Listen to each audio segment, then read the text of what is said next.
আন্তর্জাতিকভাবে কাভারেজ হয়েছে, সবাই কিন্তু একটা হিউজ কাভারেজ দিয়েছে। আন্তর্জাতিক সংগঠনগুলো যে দুর্বলতাটার কথা বলছে সেটার ব্যাপারে আমরা কথা বলছি না। সে জায়গা হচ্ছে ইন অ্যাবসেন্সিয়া তাকে একটা বিচার করেছো এবং তার নিম্নমানের ইয়ে দিয়েছো, আইনজীবী দিয়ে তোমরা এটা করেছো। সেই জায়গায় আমি মনে করি যে সেই জায়গায় সরকার এমন একটা কাজ করেছে, যারা এটার আসলে বিচার প্রার্থী, যারা যারা খুশি হওয়ার কথা তাদের জন্য কিন্তু এটা ইয়ে করে, মানে সরকার কিন্তু জাস্টিস দেয় নাই।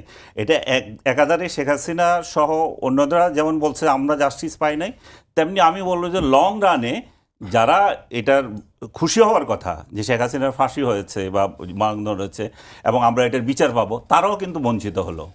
মানে ব্যাপারটা কি এরকম, অনেকে কিন্তু ৭১ ইস্যুতে বলেন যে তারা যে যুদ্ধ অপরাধ করেছেন তাতে কোনো সন্দেহ নাই, কিন্তু আদালতের মাধ্যমে সেটাকে প্রমাণ করার যে প্রক্রিয়া তার মধ্যে এটাই প্রক্রিয়াগত ত্রুটি ছিল। আমি তো বলছি ওইটা, যে এই যে ঘটনাগুলো ঘটছে এটা তো অপরাধী কেউ না কেউ আছে, এটা শেখ হাসিনা হোক, অমুক হোক, তমুক হোক, কিন্তু যেই প্রক্রিয়ায় বিচারটা হয়েছে সেটা বিতর্কিত হয়ে গেল সরকারের দুর্বলতার কারণে।